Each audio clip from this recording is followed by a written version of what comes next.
Freelancing শুরু করতে হলে প্রথমেই যে কাজটি করা খুব জরুরি সেটা হলো কোনো স্কিল ছাড়া কি করে ফ্রিল্যান্সার হবেন, অথবা কিছু না জেনেই যেভাবে ফ্রিল্যান্সিং করে কামাতে পারেন লাখ লাখ ডলার। এসব ক্লিকবেইট টাইটেল সহ ভিডিওগুলো থেকে দূরে থাকা।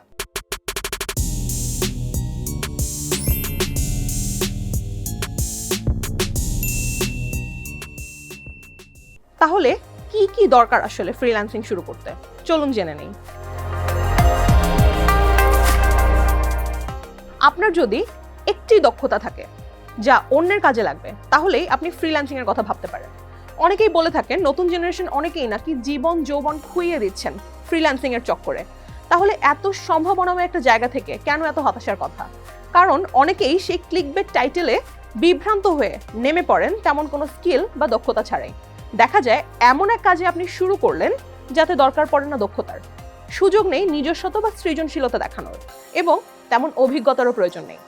সাময়িকভাবে লোভনীয় হলেও বছরের পর বছর যখন আপনি তাই করতে থাকবেন, একদিকে কমতে থাকবে আপনার কাজের পরিধি, অন্যদিকে আপনার দক্ষতাও।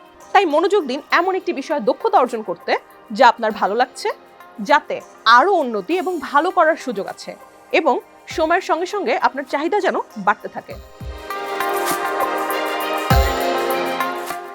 এরপরেই আসছে প্রয়োজনীয় ইকুইপমেন্ট বা যন্ত্রাদির কথা। সব কাজেই কিন্তু একই ধরনের শক্তিসম্পন্ন ল্যাপটপ বা কম্পিউটার দরকার হবে এমনটি নয়। কোনো কাজে দ্রুত এবং মাল্টিটাস্কিং এর জন্য মানানসই, কোনোটায় হয়তো দরকার হবে উচ্চ ক্ষমতাধর গ্রাফিক্স কার্ডের, আবার কোনোটায় শুধু ক্যামেরা অথবা একটি ভালো ফোন। তাই আগেই বাজারে গিয়ে একে একে দামি দামি ইলেকট্রনিক্স কিনে ভরিয়ে না ফেলে আপনি যেই স্কিল নিয়ে কাজ করছেন বা করতে চান তেমন কিছু বুঝে কিনুন। এক্সপার্টদের মতে একজন ফ্রিল্যান্সারের থাকা উচিত একটি বহনযোগ্য ওজনে হালকা ল্যাপটপ, একজোড়া ভালো হেডফোন, ল্যাপটপের পাওয়ার ব্যাংক, এসএসডি ইত্যাদি। আর হোম অফিস করলে একটা ভালো প্রিন্টারও আপনার বেশ কাজে আসবে। সাথে ডিজাইনার হলে একটি ড্রয়িং ট্যাবলেট, আর অতি অবশ্যই একটি আরামদায়ক চেয়ার, কারণ দিনের বেশিরভাগ সময়টাই আপনার এই চেয়ারেই কাটবে, তাই চেয়ার হওয়া চাই ভালো। স্কিল হলো, আবার ইকুইপমেন্টও হলো, এবার বাকি রইল কি? ঠিক ধরেছেন, বাজার। অর্থাৎ যেখানে আপনি আপনার এই স্কিলগুলোকে বিক্রি করবেন। আমি গ্যারান্টি দিয়ে বলতে পারি আপনাদের মধ্যে অনেকেই আজ এই ভিডিও দেখে শেষ করার আগেই কোনো একটি ফ্রিল্যান্সিং সাইটে গিয়ে একটি অ্যাকাউন্ট খুলে ফেলবেন, একাধিক সাইটেও হতে পারে। এবং এভাবে খুলে রাখা অসংখ্য অব্যবহৃত অ্যাকাউন্ট আছে বাংলাদেশে। তাই কাগজে কলমে আমাদের প্রচুর ফ্রিল্যান্সার, কিন্তু সেটা শুধু অ্যাকাউন্ট খোলার হিসেবে। তাই বুঝে শুনে স্কিলড হওয়ার পরই অ্যাকাউন্ট খুলুন, এবং কাজের আশায় বসে না থেকে প্রোফাইল বিল্ড করার চেষ্টা করুন, কারণ আপনার খুলে রাখা একটি ব্ল্যাঙ্ক প্রোফাইলে কেই বা কাজ দিতে চাইবে।